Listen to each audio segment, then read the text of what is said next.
Hey everybody, welcome back to Feedback Loop. I'm Jeremy, And I'm Joey.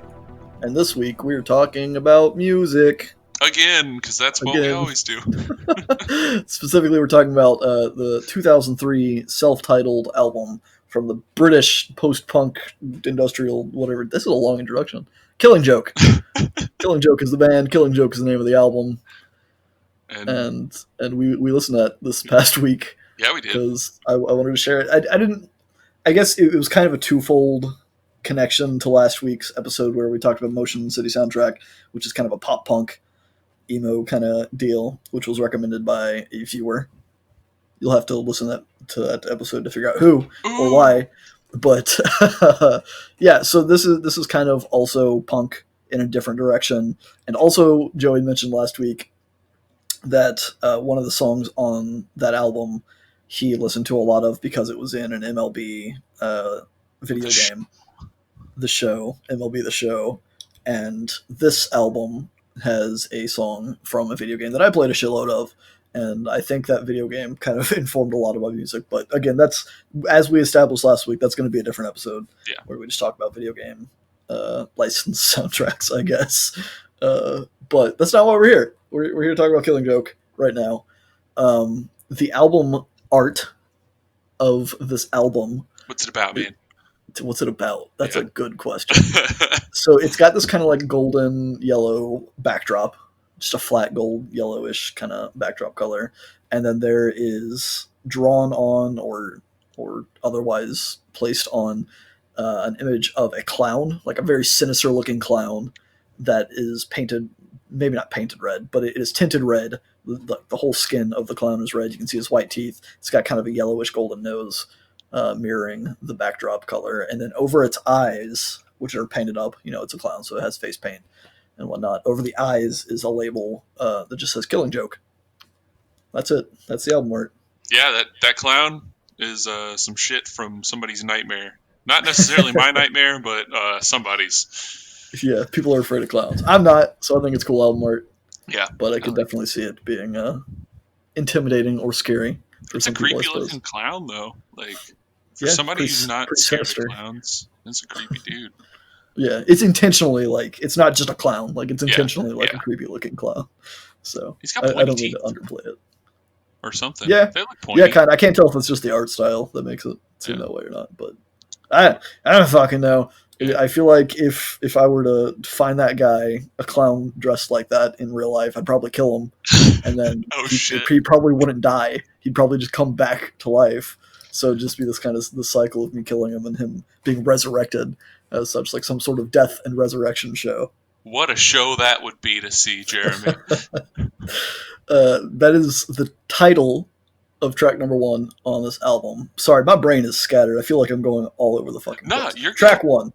The Death and Resurrection Show. Joey, give me your first impressions of this album. You want to know my actual first impressions? Your actual first impressions. Okay, so I have heard this song before because I, too, like you, have played Need for Speed Underground 2. Yep. But, so I remember this song from my youth, but I haven't listened to it out of the context of a video game. And so it starts off with Jazz Coleman, this eccentric singer who has, might I say, a brilliant voice. I absolutely love this guy's voice. But the mark out the points, build the pyre, a simple different drummer. I feel like it goes on for a long time, and getting back into it, I was just like, what's happening? What's happening? Yeah, it's like this crazy build up, and you're not really sure where it's going. And then, because all the songs on this album are 6 minutes long. So this happens for 2.5 minutes or something. And then he starts singing with this beautiful belting, just raw, just yeah, his harsh vocals are insane. It's so good. I love his voice. Yeah, I do too. And the song you overlooked, I think, perhaps the guitar tone. It's a very crisp and chuggy, kind of ja-jung, ja-jung, jung, ja-jung, ja-jung, jung. And it's I don't know how they got that tone, but it is used on this album a whole lot, and I fucking love it. Yeah, I pointed it out on a different song. Yeah, it's fantastic. I love it. The build of the song, like you said, his voice, both clean and his harsh vocals are insane. And he's like, as he's building up, like you mentioned, there's like a 2 minute like intro section to Hmm. the song where it sounds like he's almost chanting these things. And at some point, he says, "I listen to the drums," and then the drums come in right. It's just bum bum bum, and then it goes away, and he says, in between each beat of the drums, bum bum bum bum, and it's just like I don't know. It's a fucking fantastic song. I think everyone should listen to this song if you're gonna listen to any song from this album. I think this song will get you like. This was the perfect song to put on Need for Speed Underground. I Yeah, will say it's not my favorite song on the album, but sure. I do like the huge buildup because this Yeah, just completely sets the stage. I mean, it's post punk, it's industrial. They are. I feel like they get pretty rock at times, like yeah, they do for bordering sure. on metal almost. And but just like the build up for that, this works. Some of the lyrics in here too are like not to just skip past the music because the music is great. It is like so we've been saying post punk Yeah, and post punk is by definition just like way more intense than actual like your what you would assume is punk rock where it's just like three chord whatever you're gonna yeah. It's taking punk to somewhere new. yeah, and it's usually more intense, usually way harsher, and you can tell that by his vocals, by the guitar tone, by just the sound that you are punched with Yeah, in this music. I think And that's a very good like metaphor for listening to this album. Just being punched in the ears by the music. it really is. But so it's just yeah, like you said, the guitar tone is just so like crunchy and in your face, and it's just blasting out, and these lyrics are just like at one point in the second verse. Well, okay, so after the first verse where he's building everything up, it's just the bridge is just burn, burn, burn brightly, and he's just like Yeah, going on and on. And then at some point in the second verse, he's bringing in choose the crucifixion or Osiris slain, recurring yeah. themes time again. And it's talk like I mean it's called the Death and Resurrection Show, but he's bringing in like God's being killed already in the second verse of the song, where you're just like, oh God, what's what am Yeah, I? What's happening? he pulls in a lot of like religious and historical influences in Hmm. his lyrics in a lot of the songs on this album. Honestly, I think the song is perfect as a song. Just like if I had to think of a perfect song, not saying this is my favorite song in the world, obviously, but this would be on the list of perfect songs in my Oh opinion. shit!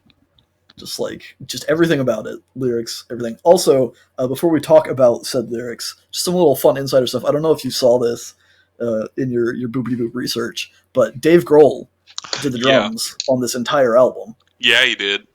and that's fun. For those who don't know, Dave Grohl is the drummer for Nirvana, who then went on to front Foo Fighters, and he's just all around a good guy. But he's a great drummer, and the drums stand out on this album a whole lot, in my opinion. And I learned some things because I was doing some research specifically about this album, and Jazz Coleman, the singer, I believe, said that the original idea was to have three of their favorite drummers play on the album because they don't have a dedicated drummer. Dave Grohl was one of them, but they also wanted John Dolmayan from System of a Down Oh fuck! and Danny Carey from Tool. Oh shit! But when Dave heard the songs, he said, "I want the whole thing." So they're just like, "Yeah, fuck it." Like, all right, fucking Dave. Also, the drums were recorded last. Like the last thing that they recorded on this album is drums, which How? I think, yeah, it's fascinating. I don't know if they had some like bass ideas already for what the drums are going to sound like, but it was the last thing they recorded, which is pretty backwards from how a lot of music is recorded. That seems like almost impossible to do. I don't know how Yeah, you so do it that. kind of gave Dave some like freedom to just kind of do whatever he wanted there.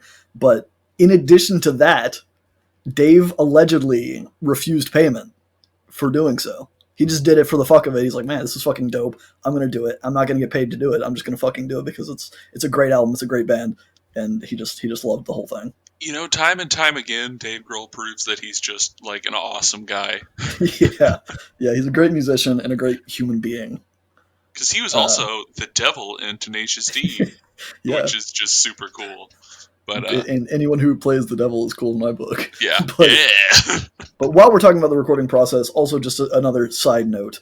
I think it's worth noting that there are three bassists credited on this album, which What? is not something that you see. Yeah, three individual people played bass on this album, Oh my God, and there they're are. all like part of the band, which What? is kind of interesting to me. What?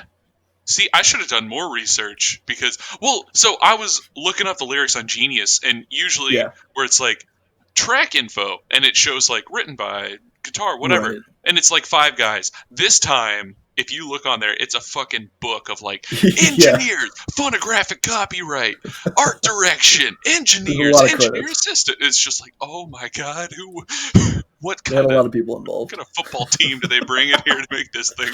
Yeah, but I mean, it fucking worked. I think Yeah. I mean, it's obvious at this point that I fucking love at least this first song.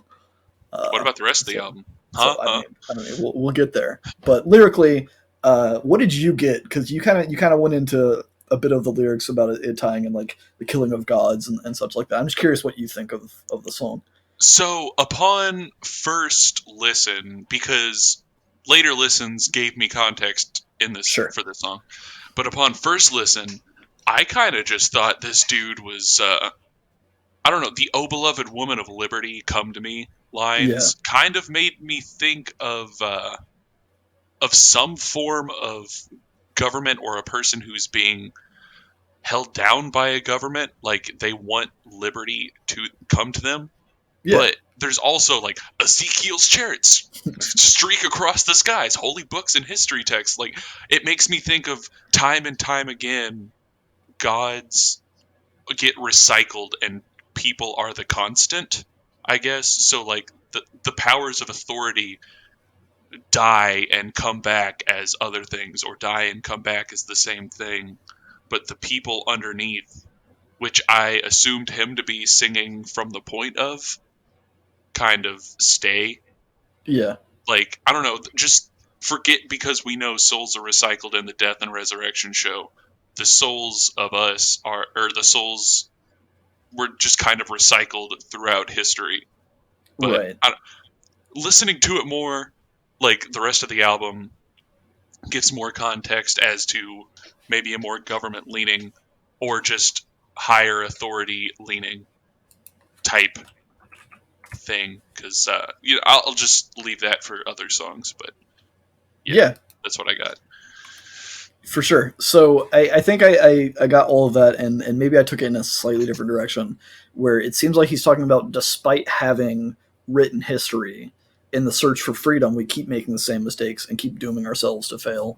And we're kind of stuck in the cycle of seeking freedom, establishing a government to get said freedom, and then Hmm. rebelling against that government to get freedom because the government is not working or whatever, which is a very punk thing, right? Yeah, Being definitely. anti-government. Yeah. But then there's that added layer, like you said, of religious references and stuff, and on top of the governmental references, I kind of thought that maybe he's talking about how governments are usually founded on some sort of religious doctrine, which impedes a true like sense of freedom or liberty because there's that strict kind of coda Yeah. of whatever doctrine it is, and coupling that with the first verse, he's talking very tribally, right? He's talking about like the drums and stuff. I don't have the lyrics up. I probably should have pulled that up, but he talks a lot tribally, or references kind of a tribal society kind of a thing in the first verse, and that added layer kind of seems to imply that he's wanting to burn it all down, Yeah. and like society and government as a whole, and just kind of regress back to that kind of tribal state where everyone's kind of isolated and caring for their own kind of a thing, which is definitely, I think, dived into later in the album. Yeah. For sure. I'm gonna go ahead and say it. I really like a lot of the themes that are brought up on, which is kind of why I gravitate towards punk in general. Right. But I definitely dig a lot of the things this guy's saying.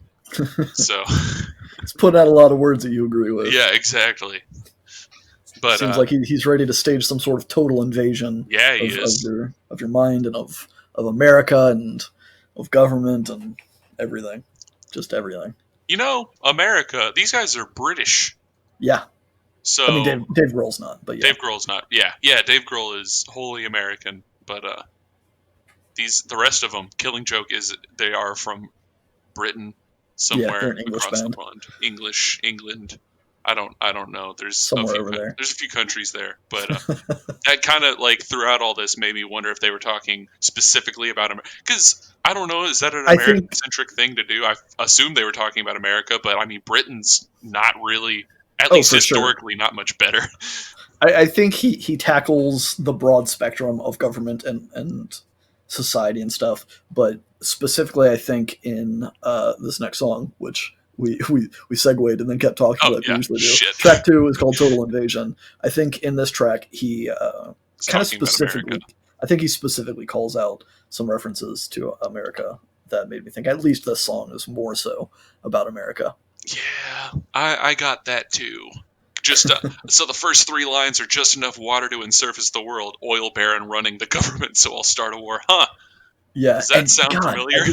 just so to back up a little bit here, the start of the song has a sample of a chick talking, Hmm. and she's just kind of like it sounds like she's being interviewed and someone asked her a question about like how rebellion would work or whatever. But you hear her say, as far as trying to go up against the government, it's just unless the whole country did it, I guess, kind of a thing, which is cool. And then the chuggy guitar comes in and the tight drums come in.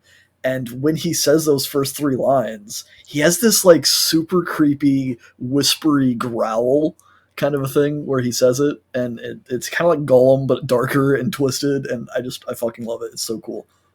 Yeah, like I almost thought they had a different singer until he Yeah, did the kind of throaty growl thing. I was like, okay, that's the guy. But yeah, he does sound like Gollum or like some sort of like wretched creature reaching up from the depths. yeah. And just like baron running the government, so I'll start a war. And just the delivery that he gives for it is just it's fucking fantastic. I love their singer. This He, dude he sound he has like three distinct voices on this album, and I love them all. yeah, he sounds like he's gonna start that war whenever he says that line. Like Yeah. he's he's no, I'm not gonna name names. What am I doing? I'm not. I mean, we'll get there when we get there. I Yeah, think. yeah, But yeah, I really like the chord progression and the guitars in the song. The dude, Jazz has fucking ridiculous lung capacity, yeah. and he drags out a lot of the words and the notes for a super long time throughout this album and this song. But I don't know, I fucking love the sound of this album. Yeah, this was the song where I pointed out the crunchy guitar tone. Like Yeah, it's just very in your face. And this was like this song, it sounds more like metal inspired almost than punk, I yeah, think. Which I mean goes into the whole post punk thing.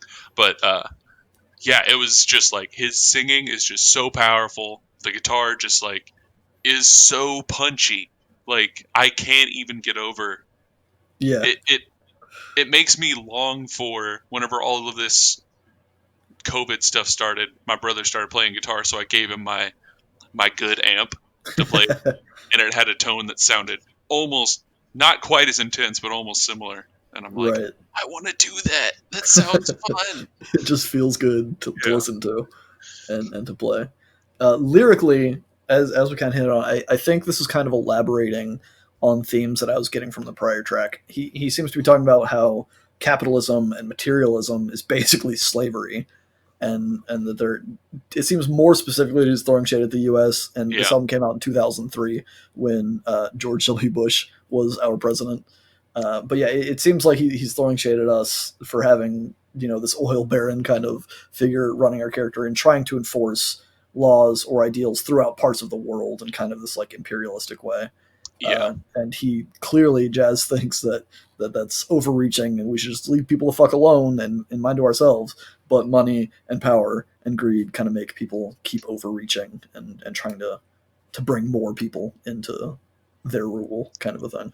yeah. But if we didn't overreach and really piss off whole other countries, then we wouldn't cause rebellions in other countries that will then rebel against us and our placed government, and then we wouldn't have future wars to fight. I mean, it's really just making sure that our army has something to do in the future if we just Yeah, create insurgencies in other countries. yeah, and I think that's a theme throughout this album is just like the pointlessness or the act of starting a war without having a real reason to, and just because it'll affect the economy in a good way, kind of a thing. Just like Fuck get the the fuck, economy. yeah, get the fuck out of here. I wish it would just get blown up by an asteroid, man. Yeah, just blow Stupid, up the economy with an asteroid. stupid economy. That should be in the next season of Metalocalypse. Blow Yeah, up the I was economy. just thinking about that. I was like, that sounds exactly like something that they would talk about in Metalocalypse. Shit. Track 3 is called Asteroid. Yes, it is. Asteroid. I don't know. I feel like Asteroid? I don't I, know. f- I I feel feel like like I say it as one syllable. yeah, I say it wrong. But yeah, this one gets pretty industrial. Like this song, it has a very Mm-hmm. industrial feel. I wrote down it kind of reminded me of a harder Zombie, Rob but Zombie. Rob Zombie. But this 2003, I don't. Rob Zombie was late 90s, right? Yeah, Okay, yeah. Then he was that's around. okay. That's okay for me to say that it reminds me of Rob Zombie. I Sure. didn't. I didn't want to be like this reminds me of Rob Zombie, and Rob Zombie's first album came out in like 2004. And it's like Oh no, no. Rob Yeah. Zombie reminds me of this. Zombie was around. Yeah, but yeah, the song has like so much fucking energy in it. I Yeah, fucking love it. Like just from the second it hits, I mean, it feels like there's an asteroid that just smacks you and just annihilates everything. There are a lot of like abrupt stops in the song because it's kind of like simulating the impact. I think at one point he's counting down to the impact, and then yeah, before he can say like the last line, it cuts out, and you just hear the kind of like the impact of an asteroid kind of a thing. And he comes back and screams asteroid, and it's just like the energy in the song is immense, and I fucking love it. yeah. That is one thing. Like these guys, I don't know if it's specifically the singer. I Yeah, mean, I know the music does as well, but I think he's just so good at creating energy or for sure. capturing it that they can. He's a very good front man. Yeah, there we go. I didn't. I guess that's his job, and he does it very well. Yeah, for sure. Um, Lyrically, I took this one to be if the prior tracks were about jazz wanting to regress society back to this tribal state, then what better way to do so than a fucking giant asteroid that's gonna do it and just destroy everything that we have. yeah, and coming in hot with the biblical references, fucking the Yeah, bridge is just INRI, nature renewed by fire made whole. Okay, yeah, he's he heavily references Revelations and the yeah, sounding of the seven trumpets and stuff. So like, it clearly seems that he wants the world to end so that we can start over, kind of a thing. yeah. Or maybe not even restart. Maybe just wants the world to fucking end because it's shit. I mean, yeah, I like the world as much as people hate to hear it. The world was doing a lot better before people got here. Yeah, and nowadays, like I don't know, there's so much corruption and concern, and like I mean, even with this fucking COVID stuff, it seems like people are like afraid to get vaccinations because they're gonna have some sort of microchip implanted in them. Like Like people are fucking stupid, and people are ruining the world. you know that.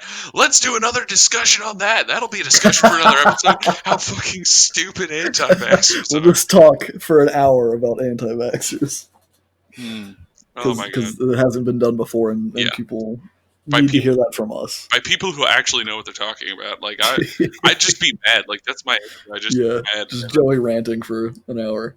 Track number four is implant. I, Which I don't. I weaved it in there, but we kind of Yeah, yeah. I was. I pissed Joey off instead of letting it rest. So It's just because I am forced to be on Facebook now and you because see more and and more of why you hate I people. only have 4 people added on my personal Facebook, but it just somehow permeates Wow, its way. Yeah, it's yeah. But implant this one. implant. Speaking of implanting microchips into your brain or whatever, uh, this I yeah. You know what? Fuck it. I'm on a whole implant thing. The Go for it. the lyrics are about being people being tracked like by implants under their skin. He's like people governments wanting control and Right. controlling you with implants or whatever other facets they can control you through. It's I don't know. Just the line information from birth animals are first then man. Yeah. It just hearing the words information from birth makes me thing, or the chorus starts with ID not free for me, you can't escape implant, just makes me think of from the moment you're born. It's like, okay, social security number, we got a paper with your name on it and your fingerprint and all this shit. Right. And it's like, you can't go anywhere. Yeah, it's very much like being stuck on the grid kind of a thing, where I mean, you pretty much summed up a lot of the song. I feel like I don't think it's as extreme as Jazz was implying or expecting, because again, this album came out almost 20 years ago. Mm-hmm. But there's definitely kind of a more common occurrence with this kind of thing. I mean, we have targeted ads in like social media and stuff. There's a lot of like mobile GPS tracking that's become prominent and socially acceptable, I guess, to some degree. Yeah. Where like apps like Snapchat and fucking Google, even like Google Maps, you can just turn on a permanently like, this is where I'm at, so All anybody the can time. see where you're at all the time. And like, I mean, we can go back and forth. That's definitely a discussion for some other show, maybe. Yeah, Just not. like whether or not that's a good thing, kind of thing, because there are pros and cons of it, obviously. But there's definitely a lot of this like tracking and analyzing happening over the internet and everything else that it's hard to feel like you're not being watched all the time, kind of a Yeah. thing. Oh God. But at least the music on this one's nice. Yeah, it's a bit more like eerie and like Yeah, gothic in some which ways. makes sense with the insidious nature of the lyrics. Yeah, it Yeah. starts off with like a bell Hmm. right before it gets into a very bass heavy intro. With it's got like a, I guess, keyboard in the background, Yeah. and then before the guitars come in, and they sound like, I don't know, like extra crunchy to the point where it makes me think of like a black metal album straight out of like 90s Norway. Like Yeah, actually like it's good quality recording, don't get me wrong, but it for has the sure. same tinny quality of Yeah. like being recorded in a shed on like some. Yeah, there's a lot of like reverberation Yeah. of metal. I definitely use the word tinny Yeah. at some point in this. At some point in my notes, because it's very accurate. It's kind of like I mean, tinny is pretty much the best word to describe the Oh, look sound, at I me think. knowing So, words. but yeah, I mean, musically, it's pretty eerie and creepy. It's got the synths. It's I don't know, it's great. Yeah. I do feel like the drums on this track specifically, kind of the mixing felt a bit off, where they were like more prominent or less prominent in some areas where Yeah. it could have been a bit better. But that's just nitpicking. Yeah, it is. I don't know if I could have paid too much attention to the drums because everything else was giving me anxiety. It was Dude, like, the drums, I love it. I yeah, love the drums on the song. Dave Grohl again, great Dave, fucking guy, great yeah. fucking drummer.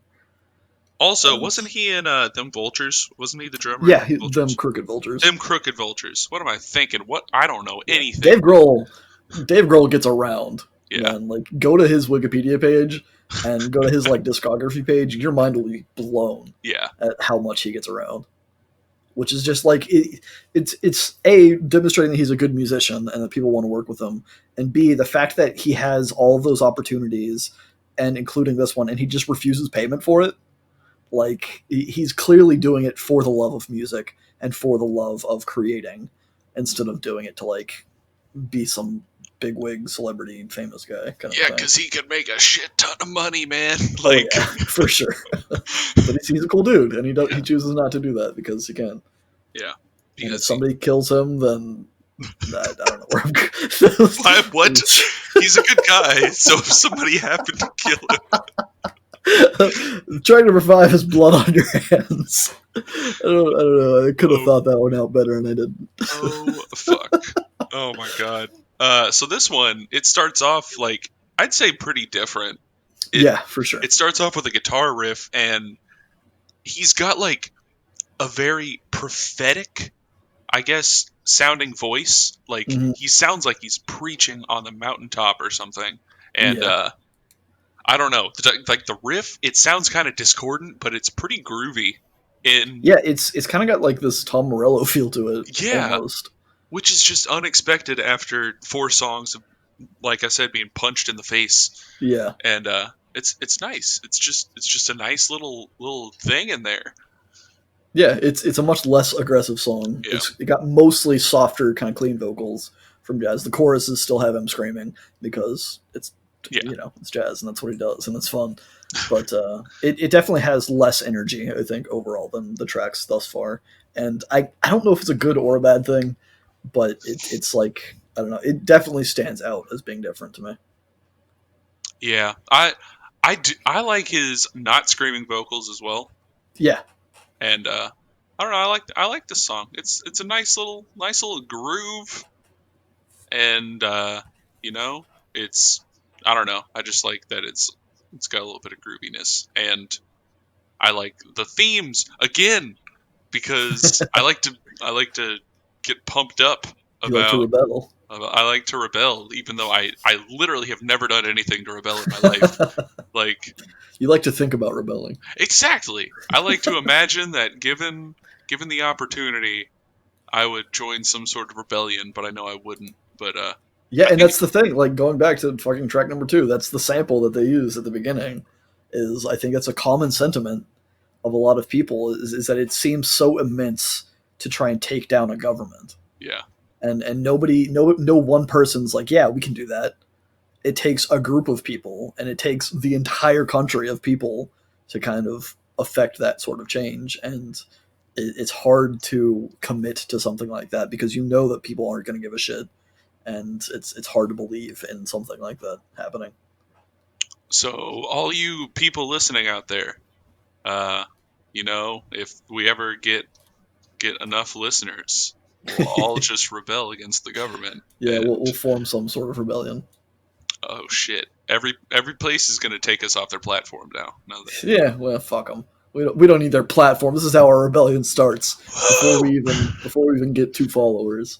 But yeah, lyrically, the themes on this one, it seems like he's casting the net pretty wide, Yeah, where it seems like he's blaming corporations for having so much ridiculous wealth, but also kind of blaming the historical events and people that led to such things being possible.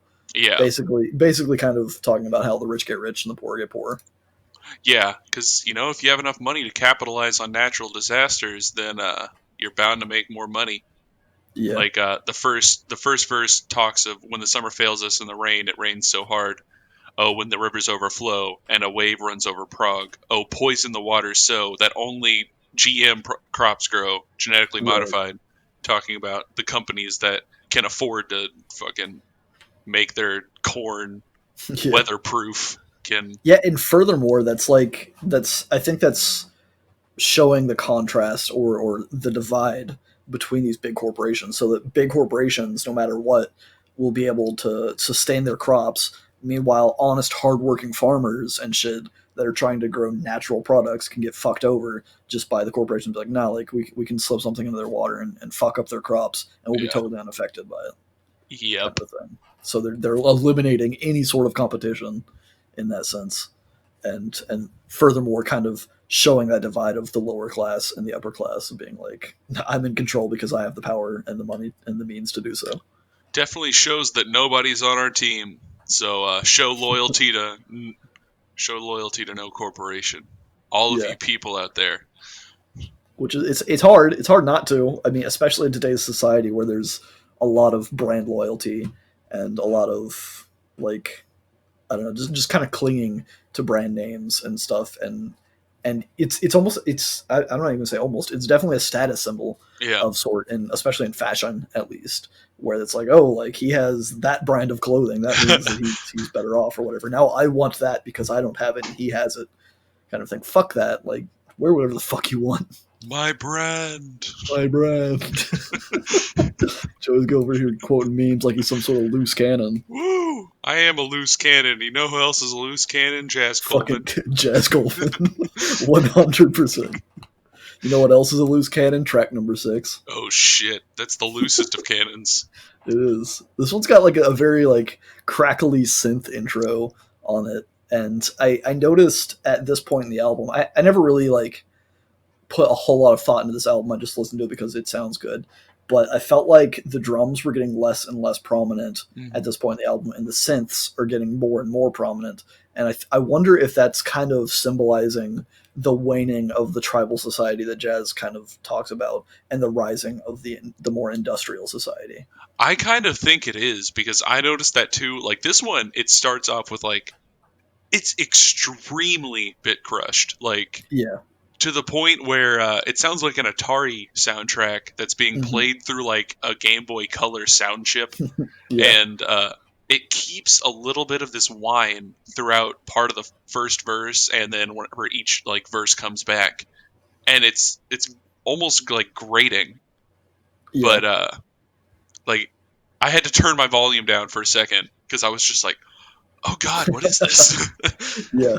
But yeah, it does it picks up on like the second half of the album, so I think it is because you start off with tribal and then you slowly get to advanced society and then you gotta fucking level it all again. Yep. Start over. It's a death and resurrection show. Just Boom. keep repeating the cycle. This one did feel less punky to me. Where you said track 5 had more of a groove to it. This one definitely has more of a groove. There's even like a cool chill bridge section with some like clean, smooth guitar riff that ends up Yeah, getting eaten by the synths yeah, towards the end of it. And I think the song stands out, and it's very cool from like just a texture standpoint. Like there's a lot of layers and a lot of interesting textures going on musically that I enjoy in this track. yeah. This one gave me like a definite like electric industrial feel Yeah, to me. Yeah, no, but to me as well. We're on the same page. woo. Well, then we're not loose cannons, Jeremy. I If we're on the, mean, are we loose cannons? But we just happen to be loose in the same way. Is that what happened? yeah, I don't think loose cannon is completely unique. I think you can have several loose cannons that sometimes agree. Lyrically, uh, the song kind of like what we mentioned. I feel like despite the world progressing with technology and with government, Jazz feels like he's incredibly out of place. He calls himself like an urban animal, Hmm. and it's clear that he hates the way that the world has progressed. And it seems like he's ready to just snap and take down as much of it as he can. Yeah, it's definitely the plight of someone who has been growing with us, or has views that a society is growing away from, like Yeah, being able to see society going in a different direction slowly, more and more.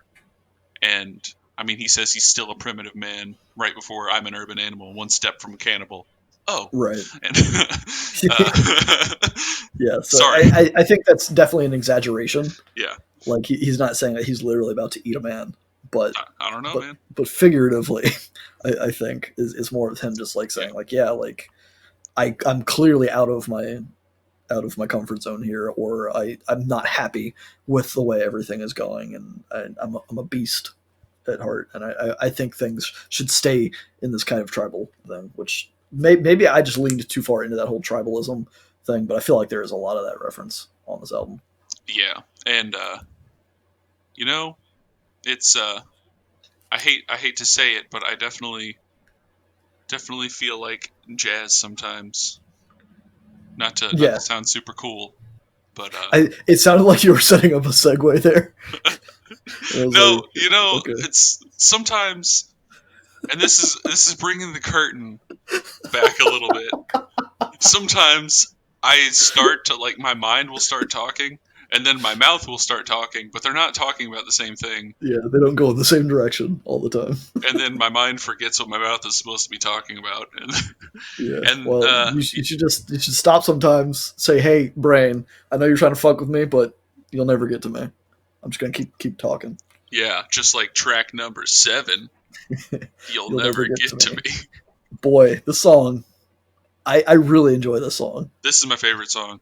Before you go any That further, that surprises me. does it? It does. Why is this your favorite song? Talk about it. I'm Because excited now oh because shit. this is one of my favorite songs as well, Okay, if so not my favorite. just the fact that it starts off, it's immediately completely different. Like Hmm. I was talking about which was a song that I was talking about. Asteroid maybe because it had the industrial feel where it felt a little bit different. But this Yeah. song, it sounds so different, and the actual tone of the guitar sounds Hmm. different.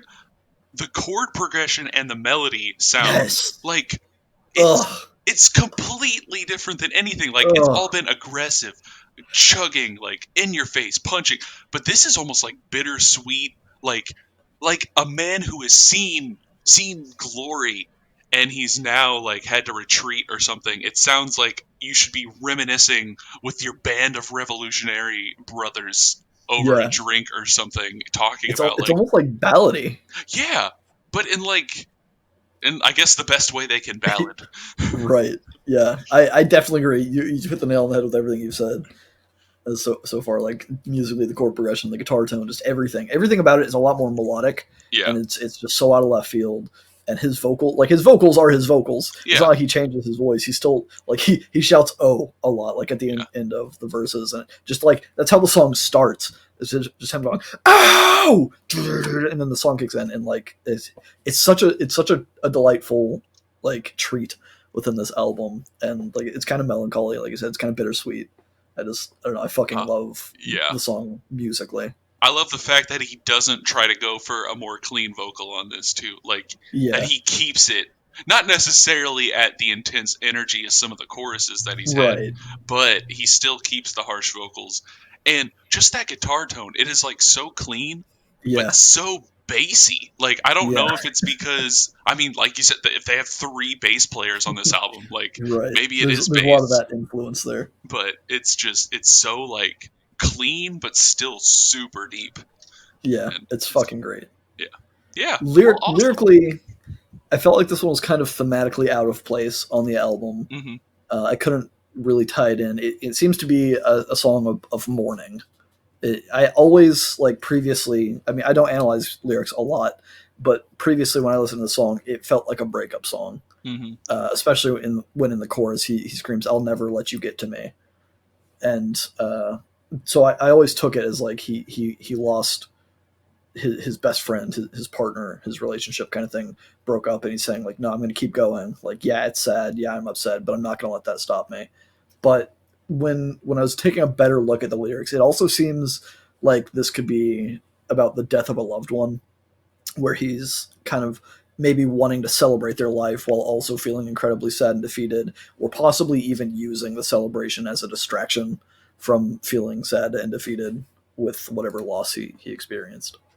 Yeah, I got the sense that it was like maybe they tried to rebel or something, and somebody was lost Yeah, due to whatever circumstance. I'm not saying they went and fought the government and somebody was like shot down on the lines of battle, right. but like just in the fight that they're fighting, they they lost somebody that was important to the cause and important to them, and they're trying to reminisce about their life, but it's still sad. And the "you'll never get to me" is talking to, I guess, the society, the government that they're trying to fight against. It's like, you're not going to break me just because this bad thing Yeah, has happened. yeah, it's true. He says, "I'll never let you get to me. Survival is my victory." So it's kind of leaning into that, I guess, where he's like, "Yeah, like we may have lost this battle, kind of a thing, but I'm still alive, and that's good enough for me, and I'm going to keep on. You're not going to get rid of me Yeah. that easily. Just the fact that I'm still here is like a middle finger to you. Like I'm still existing, kind of a thing." But yeah, I don't know. It's a very good song. It's very melodic. Melody. Melody. I was gonna say melodious and then melodic, and it came out melodic. I don't know. I really liked in the second verse. He talks about how he was mourning. He says, "I sighed and sighed as I was mourning. I said sorry 1,000 times," which kind of led to the relationship kind of thing. Yeah. But he follows that up with, I cried aloud to God for all my failings, but God seemed deaf as well as blind." So it's like he seems like he's a man at the edge of sanity, of Yeah. everything. He's just like he's screaming out to heavens. He's screaming out for any sort of like help or assistance, and just nobody is giving it to him. I'll give it to you, Jazz. Well, you'll never get to him, Yeah. so That's I don't very know how true. you're gonna And give I it to feel him. like if I tried to get to him, he'd be seeing red. Yeah, he'd be pissed. He'd be so mad. He'd be like track number 8 on this album. In fact, he'd probably be so What's mad that the he'd create track number 8. what would he See, title that track? he'd probably call it "Seeing Red." It's Yeah, just hit the nail on the head. yeah, that's fair. Track number 8, Seeing Red. This We one like has his guitar. What were you saying? I was Sorry. gonna say we got there finally. Yeah, this one starts off with kind of like a Morse code guitar riff. Yeah. I almost thought that it was Morse code. I actually like started looking into like Morse code and stuff, but it's hard to like parse it into an actual string of Morse code. So I'm Hmm. not sure if it was intentional or if there is some sort of hidden nugget in there of Morse code. But it's just like one tone kind of a thing, and it's a pretty catchy riff, I guess. Yeah, I. It has like a siren quality, but when I wrote like a police siren or like something, Yeah, not like a siren like a mermaid or something. yeah, yeah. But Which I mean, it ties in the lyric, like in the chorus. He says, "When you hear the sound of a warning," so maybe yeah, it's that's kind of an intentional homage thing it or just reference, not it an sounded homage. very alarming, I guess. And Yeah, but I don't know. They're back after the melodic stuff from "You'll Never Get to Me." yeah, It comes back punching you in the face, and I don't know. They're hitting all the high standards that they had set for their aggression yeah, previously, if not more. Because boy, is he pissed! yeah. He's like, seeing red. I don't know, Uh, just the way he shouts "red" is just very intense. yeah, it's like I mean, he's seeing red. It should be fucking intense. But yeah, this one, like you said, kind of goes back to the similar aggression. There's not a lot different, I guess, about this track. It's kind of rebuilding the energy that Yeah, was lost with the last track, and but also not like pushing or rushing right back into it. yeah, It's not fully there yet, but it does seem like it's kind of bouncing back. and uh, this song, like lyrically, what I got from it was, I mean, he's angry. Obviously, we have Yeah, established that. But what is he several angry times. about? I think he's just like angry about being a person who holds his views in a society that he can see is just the exact opposite of what he wants it to be. Yeah, And like he's just has to live in this society every day. Like he has to, and to exist he has to be a part of it, but he hates it to the core. yeah, and it's like yeah, obviously the song's called "Seeing Red," and he's clearly angry, but there's also kind of this like remorse feeling to it where he's like he's disappointed in society Yeah, more so where he's just like he's reading the news, he's seeing all these things that's going on in the world, and he just like he wishes he wasn't fucking involved at all, yeah, and that he was just like somewhere else kind of a thing. Like I there's also this tinge of like depression that I got out of it where like especially in the third verse he says running from myself again and all I feel is shame. It doesn't matter where I go, everywhere still looks the same. The sense of emptiness as we create this mess, self-destructive tendencies are what you mean to me. Where it's I don't know, I feel like there's if the last track was somewhat about a breakup or a relationship, I feel like this could kind of tie into it, where yeah. he's pissed off about the state of the world, but he's also pissed off at himself and at his former partner, and just generally being upset with the world and how things are. That sounds pretty right. And there might have been some dark forces in there behind his feelings. You know, Maybe he should write a song about that and call it Dark Forces and maybe he should. make it the follow up track to Seeing Red. It'd be track 9 on this album. Yeah, this one. Okay, I'm just unrelated to the song. I mean, I guess adjacent to the song.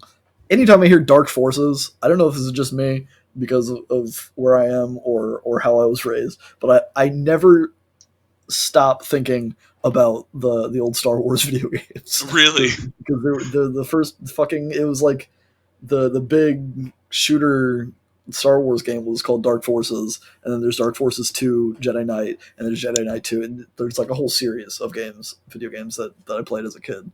That Hell yeah. I cannot see the words Dark Forces and not think of that game. See, whenever I see dark forces, I think of like the devil or Dungeons I'm and the devil, Dragons I can do what I specifically, want. where it's Yeah, like, oh, what's the dungeon master gonna do to yeah, it you? does have this kind of like fantastical element to it. And it delivers on that with the opening like It's so string ominous. synths. Like Yeah, it sounds like you're in some sort of like evil lair of some video game villain from like the PlayStation 1 era Yeah. where you're just like, what's happening? There's like these timpani drums too that just like I don't know, it gives it a very ominous start, Yeah. and then Jazz comes in with his kind of like snarling whisper vocals again, and he fucking nails it. But after that intro section, there's a very like marchy beat when the drums come in, and Hmm. it to me it evokes the imagery, kind of like what you were saying, but it seemed like he's maybe preparing an army Yeah. to like he's just kind of like rallying people and just getting everything ready. Like there's some sort of like montage of him like just recruiting or like just watching fleets and fleets of people, troops, not fleets. Fleets are for ships, but just tons of people like marching in unison and preparing for war, kind of a thing. Yeah. It's, I don't know. It's very ominous. It's very, like, he talks about cults Yeah, in the song, and the song, it's kind of slower than the rest, than at least the previous songs. Like, it still has some intensity to it, but yeah, the actual, like, it feels like a slower song. And I don't know. It's just kind of just generally creepy, talking about kind of some cabal like organization that is running the world economy. I mean, this song, it's got a lot of verses. yeah. It's There's a a, lot going on. yeah, like, so he starts off talking about, I'm an inside man of the Serpent Clan, 33 degrees, Yes, I'll do as I please. And then the next verse talks about, oh, a personal treasure trove and 2 weeks off in Bohemian and Grove. You want to come? And then it's, I don't know, he just keeps going on and on about like all the ways that the wealth are hoarding, like the wealthy are hoarding their wealth like dragons. They're just printing money and keeping it for themselves. It's not like it doesn't exist. None of it exists, but they keep making up these numbers and this money that they're keeping as power over other people. yeah. It says earlier in the song, he says they're printing up money that doesn't exist. Then watch the wealthy as they cash their chips. And then he goes on, economy's failed, start a war machine, devoid of moral cause, which is kind of like what I was getting at earlier in the album, where they're just like pretty much basically what you've been saying, but they're like ruining the economy and trying to jumpstart it by starting wars for no real reason, and kind of overreaching again, right? Trying to spread their boundaries. I feel like this song is more about like how humanity is just pillaging Earth Yeah, and establishing power structures that aren't really based on anything meaningful. Also, the verse that you called out, where it says, I'm an inside man of the Serpent Clan, 33 degrees. I did a little bit of research, and that's a whole fucking rabbit hole, yep, like the phrase of 33 degrees. But it's that specifically, I looked into it a little bit, and it's like the coordinates, 33 degrees is used a lot in like the Bible and in a lot of other stuff. But 33 degrees latitude and longitude is the coordinates of Mount Hermon, which is kind of it's straddling the border of Syria and Israel yeah, and Lebanon or something like that. But the UN has a building or a presence there, so that kind of to me was him like talking specifically about the UN and globalism, I yeah. guess, and globalization, where the UN is meddling in shit that they shouldn't be involved in, or that they like have no business being involved in, which is kind of like the overall sentiment of this album, where people are just trying to control and trying to set up some sort of like organization across territories that they have no business being. Well, here's some secrets. It's all one big territory because like a group of like 5 to 20 people just control everything. Yep. Which is that in the song where he talks about the five? I think that was in the previous The track. the 5 corporations have Yeah, more than 46 nations. yeah. Yeah. Which Jeff is Bezos should be Santa Claus this year, right? yes, he should for sure. But Uh, if we did that, we'd all just be living in these sad houses, just a house that Payne built because we'd be upset that Jeff Bezos gave us coal for Christmas. coal to power his Tesla rockets, right? Yeah, he'd be like, "Here's some coal. Now you have to use your coal at this Amazon factory so we can keep sending useless shit to other people that don't want it." Track number 10, The House the Pain Built. Boom. It brings back the chuggy, dark, energetic guitars. If I put if the last song was him mustering troops or mustering some sort of army for war, then this song is their like war song. This is them Yeah. actually acting on it, kind of a thing. It just has that energy to it. Yeah, it's energy is the name of the game. Like this one, it gets. I feel like this one stays pretty true to punk. Like it, Yeah, it definitely has some rock vibes, but it's one of the more punky songs on the album, and I really like it. I like that they chose this song to go out on because I like the right. feel of it. I like the big bombastic, and like you said, it does sound like a war song where you're just like it started off with the build up from the drums from the very beginning, or the chanting and the drums at the Yeah, very beginning, all the way to this big blowout fuck all thing at the end. yeah. The song lyrically, it seemed to be about him struggling to accept the state of his life and the state of the world, where he talks about never giving up his faith or his freedom, but then he immediately backtracks on that, and he knows he has to because it's kind of driving him insane. Is what I was getting out of it, where he's Hmm. like he's so tired of dwelling on these issues, and he spends so much energy freaking out about how shitty the world is that he's just kind of at this point worn down and exhausted with everything, with life. Maybe eventually he could just move to an island Maybe, and maybe just he be. could rule his own little island. Wouldn't that be sweet? Mr. Coleman.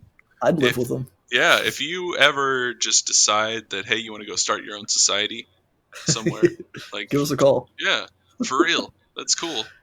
I do think there's an additional interesting layer that maybe I read a bit too far into, but the title of the song, "The House That Pain Built," is an allusion to a nursery rhyme that's like a European thing. That's the house that Jack built. Is what it's called, and that nursery rhyme talks about how connected everything is. And with that connection, I think the song makes sense, and that like everything he's complaining about on this album is stemming from one specific spot, or not one specific, but it's all like building up, and it's kind of stemming from people expanding their borders and wanting to be more connected to everything. So there's kind of like this meta connection deal going on, where like we as a society want to be involved in everything going on, and there's no sense of isolation or independence. It's all about connection, and so tying back to that poem about everything being connected is an issue that is connected to everything that upsets him, kind of a thing, which is Yeah, just kind of like this weird meta thing going on that I thought was interesting. he's a very learned dude. Like, and Yeah, looking up stuff about him. Like, there's a lot there's of research on this album that I could have dove into, and I had to pull it back. yeah, because somehow we've already spent this was 10 tracks. Like going into this, like originally when I looked at it, I was like, oh, we might be able to make good time on this. And then the first fucking reference to like biblical like gods dying and being rebirthed, I was like, There's a lot. let me look up this guy, just see what he's about. And I was like, oh god, like he's written a book and all Yeah, all this other shit. the But yeah, dudes the dudes around, and fucking Killing Joke has tons of albums. Like, yeah, they've been around for a while. I want to listen to some of their older albums. Like I should have during this whole thing, but Yeah, I really just want to start at the beginning of their yeah, me too. discography. I don't know why I never really like looked into to their discography as much, and it kind of confuses me because I fucking love this album. Hmm. Like, I heard of them from Need for Speed Underground 2, and I liked that song enough to look up this album. But I don't know why I stopped and was content with just this album. I mean, I guess 2003, it was a long time ago, so I was a different person, Yeah, and maybe I wasn't as ambitious with finding new music and diving into that kind of thing at the time. But it's just weird that I never sought out more when I love this album so much. yeah. I feel like it's one of those things that just over time you kind of forget about it. Yeah, Like you can that's true. look at bands from your youth where it's like, oh yeah, they had that album. When in reality, it's like, oh no, they have 20 other albums. Yeah. So maybe we can dive into that. Maybe if we look into their discography, or if you look into their discography, if you want to do all the legwork, you can find I'll do another it. album to kind of pull us back, and we can do another Killing Joke album because I'm curious. I work And tomorrow. That means I'll be spending all day listening to music. So, boom. so yeah, maybe we'll get there, but not next week. Next week we're not going to be talking about an album. Next week we're going to be talking about 10 different albums. Oh shit! 5 each. 5 each. We're doing kind of a 2020 roundup. We talked about it a little bit last week, but we're going to be doing the best of or the most impactful to. Yeah. Basically, Joey and I each picked 5 albums. I picked 5 albums that came out this year that I listened to a lot and that I enjoy a lot. Mm-hmm. And Joey's picking 5 albums that he listened to a lot and had a big impact on him this year, or generally guided his music experience or his journey this year. Yeah. So we're just going to be talking about that shit. We're going to be talking about the year, recapping, just kind of summarizing some shit. Oh boy, what a year! Yeah, it's been a year, and it should be releasing next week for you all, which is the first week in January, kind of kicking off the new year with some reflection. And we don't know how the episode's going to be. We're not going to have much of a structure. We're just going to kind of hang out and talk about 2020 albums. If you guys want to send some albums our way that meant a lot to you in 2020, please do. Drop them in the comments. I mean, we're all about discovering new shit. So if something impacted you all in a way, we'd love to hear that and talk about that. And I don't fucking know. That's what music is for, man. Like it's supposed to impact you in a giant way, or at least in a little way, maybe. And yeah, I mean, I guess not literally every album can impact everyone in a big way. Like, but every album probably impacted at least one person. So that's true. That's true, and we'd love to talk about that. So drop your 2020 album feels in the comments, or come back next week and drop them in the comments of that episode, because we're going to be fucking doing that. Until then, though, stay in our feedback loop.